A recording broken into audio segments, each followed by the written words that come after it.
तो roles of system analysis and design के अंदर हम देख लेते हैं। तो defining IT requirements of organisation, हमें जो सिस्टम एनालिसिस होता है उसे हमारे इंडस्ट्री, हमारे ऑर्गेनाइजेशन के अंदर आईटी की कौन कौन सी रिक्वायरमेंट है उसे उसको अंडरस्टैंड करना, डिफाइन करना होता है। गैदरिंग डेटा एंड फैक्ट्स, उसे इंफॉर्मेशन और फैक्ट्स कलेक्ट करना होता है हमारे सिस्टम जो डेवलप करते हैं उसके लिए। एनालाइजिंग द प्रॉब्लम, हमारे सिस्टम डेवलपमेंट करने के अंदर कौन कौन सी प्रॉब्लम होती है उसे एनालाइज करना होता है। सेटिंग प्रायोरिटी अमॉन्ग्स्ट रिक्वायरमेंट्स, उसे यूज़र की रिक्वायरमेंट्स के ऊपर हमें इंडस्ट्री के अंदर सेटिंग प्रायोरिटी करनी होती है।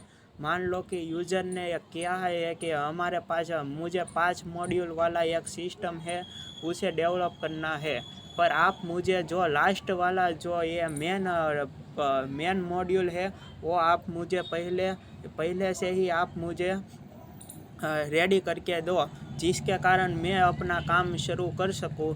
इसे कहते हैं प्रायोरिटी बेस। इसके आधार पर उसे उसके ऑर्गेनाइजेशन के अंदर जो फास्ट वर्क कर सकता है और बेस्ट वर्क कर सकता है उस प्रायोरिटी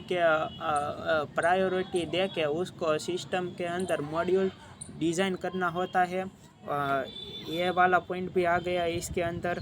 फिर प्रॉब्लम सॉल्विंग, उसे डे टू डे लाइफ और सिस्टम के अंदर जो भी प्रॉब्लम होती है उसे सॉल्व करने का होता है।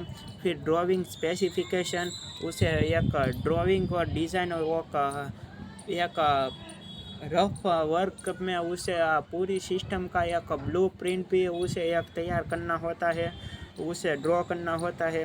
डिज़ाइनिंग सिस्टम, और सिस्टम को डिज़ाइन करने में भी कुछ बार वो हमारी हेल्प कर सकता है, अथवा तो वो हमें कह सकता है कि किस प्रकार से किस तरह से आपको डेवलप करना है और डिज़ाइन करना है। और लास्ट में हमारा आता है वो इवेल्युएटिंग सिस्टम को जब तैयार हो जाए तब का उसको लास्ट इवेल्युएशन सिस्टम, वो उसको ही देखना होता है, सारा काम उसे ही करना होता है।